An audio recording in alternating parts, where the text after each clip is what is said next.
ቤቶች እንደ አይነ አፋር ልጆች ተቀራርበው በተሰሩበት ሰፈር ውስጥ አንድ ትንሽ ተአምር ነበር። በሁለት መንገዶች የሚገኝ 4 ማዕዘን ያለው ቅርጽና የተሬሳ ሳር መሬት። ለሌላው ሰው ዝም ብሎ ባዶ መሬት፣ ለሁለቱ እህቶች ግን ንግስናቸው። ታላቋ እህት ማያ ትባላለች። ዕድሜዋ 7፣ ጉልበቱ በአንድ ጊዜ በሳር የተለወሱ አይኖ በአንድ ወቅት ከዝናብ በኋላ ያለውን ሰማይ ቀለም የሚመስሉት። ማያ ሳሮን ዝም ብላ አታይ፣ ማህበረሰቦችን ታያለች። ረዣዥም እና ላባ የሚመስሉት የሳር ቤት በነፋስ ምስጢር የሚያንሸሹ ጥበበኛ ሽማግሌዎች። ጥቅጥቅ ያሉት የክሎ ሳሮች ደግሞ የንግድ መገበያያ አደባባዮች። ዳሊዮን ወንድነት፣ ቢጫ አበቦች ደግሞ ጸጋ ገጽ ያላቸው። ዘላችሁ ጅማን፣ ጉንዳን ጎዳና እና አዲስ ጥንዚዛ ተመራጭ ድንጋይ ታውቃለች። ታናሽ እህት ሊሊ ትባላለች። ዕድሜዋ 5 ሊሞላ ዋና ቀናት ቀርተውታል።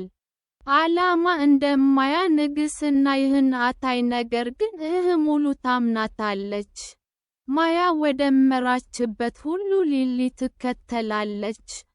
ትንሿ ሁል ጊዜ የማያን እጅ አጥብቃ ትይዛለች። እምነት ስጋም ነበር።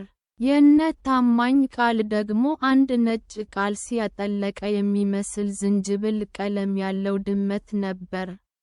ስሙንም ሰርጉንስ አሎት፣ ሰርፓውንስ ኤሎት ብለው ዱመቱ። ነገሩ ግን መሬቱ ወይም የሜዳው እንደ አስማት ድንገት ብቅ ይላል። በሳር መንግስታቱ መካከል እየተዘገዘ ያለ ትንሽ ሞተር ይጎረጉራል። የመጀመሪያ ጨዋታ መንገድ ፈላጊ ይባላል።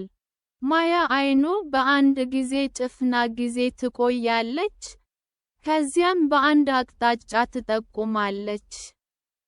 ተልዕኳን እዚያ ጋር ነው ትላለች በታላቅ በሽታ። ጣዕቱ ያረፈበት ቦታ ሁሉ የታጠፈ አጭር፣ ለስላሳ አበባ ወይም የዕቃው የኦክ ዛፍ ጥላ የዕለቱ የተቀደሰ መድረሻ ይሆናል። እጅ ለእጅ ተያይዘው፣ ድመቱ እንደ ቅድመ ፍለጋ አሳሽ እየቀደማቸው፣ ምንም መንገድ በሌለው በዚያ የሳር ባህር ውስጥ በምናባቸው በፈጸሙት መንገድ ይጓዛሉ። አንድ ቀን ከሰዓት በኋላ፣ ረጭ ያለ ሰማያዊ የነበረው ሰማይ መቀየር ጀመረ። በሜዳው ላይ እንግዳ የሆነ ጸጥታ ሰፈነ።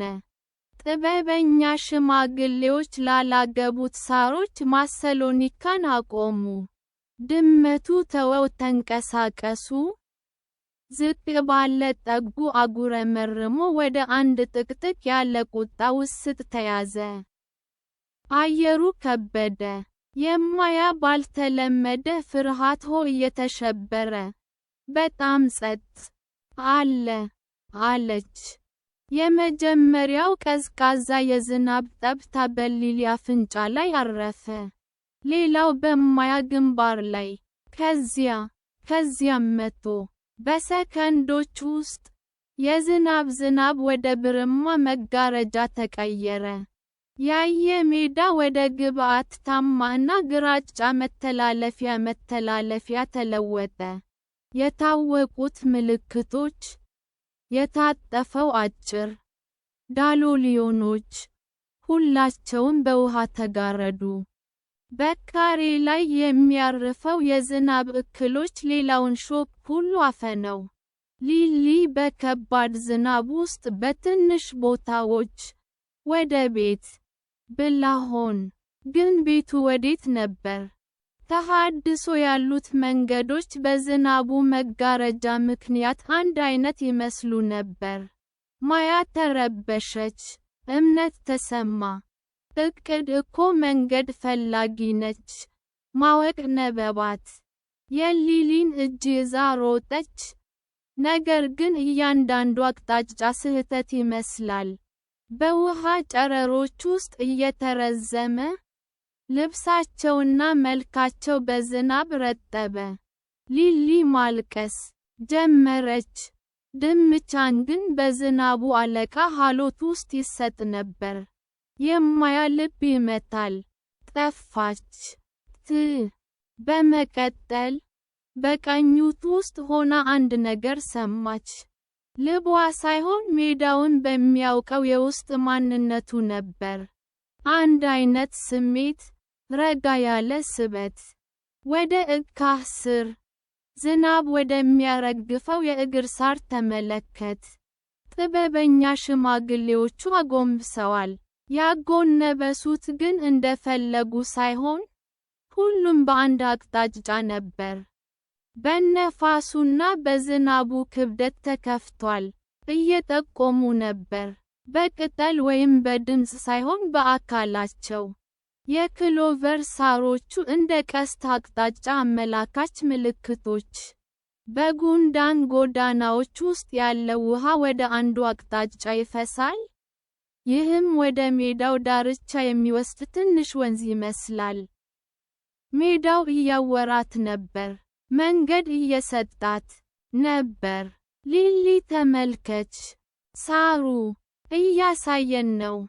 ሽማግሌዎቹ ወደዚያ እያዩ ነው አለች። ጭቃውን ሳትጠየፍ ተንበረከከ። ሊሊ በእንባዋ መሃል ሆና አምና ትቀልሳለስ በቅርብ ፊቷ እችታዋን ገለጸች። እጅ ለእጅ ተያይዘው መሮጥ ጥብቅ አቋሙና ማንበብ ጀመሩ። የትኛን ሰከንድ ፈሳ ዞሮ አቅጣጫ? የረገጠም ሳኦር መደገፊያ? የወደቁት የሚነዱበትን አቅጣጫ ተከተሉ። አሁን በዝናብ ውስጥ የታገቱት ሁለት ልጆች፣ በውሃና በነፋስ የተጻፈ ካርታን የሚከተሉ መርከቦች። ድመቱም ዳግም ተከስቶ ከጎናቸው መሮጥ ጀመረ።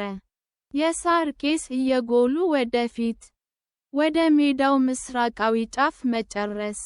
ኢዚያም በዝናቡ መሃል ታወቀውና የሚያጽናናው ሰማያዊው በራቸው ታያቸው። ተንገዳግደው በሩን አልፈው ገቡ። እስከ አጥንታቸው ድረስ ረሃብ። እየተንቀጠቀጡ ነበር፣ ግን አሸንፈዋል።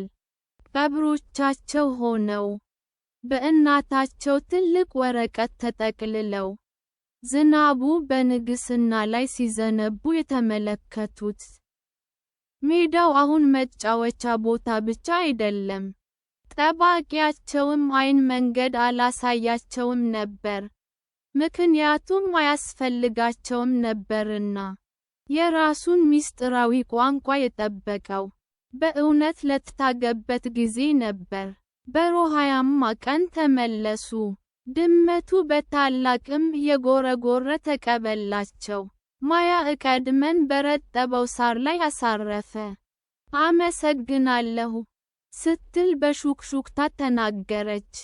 አሁን በፀሐይ ብርሃን ቃና ብሎ የቆመው ሳር፣ አብረው ለሚያዳም እህቶች ብቻ በሚረዳ ቋንቋ በስዕል ተገለጸ።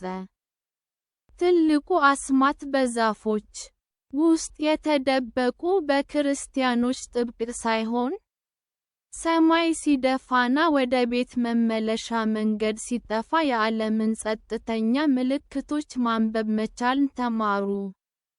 ንግስና ንጉሥ ጠብቀዋቸዋል፣ እነሱም ለዘላለም ይወዱታል።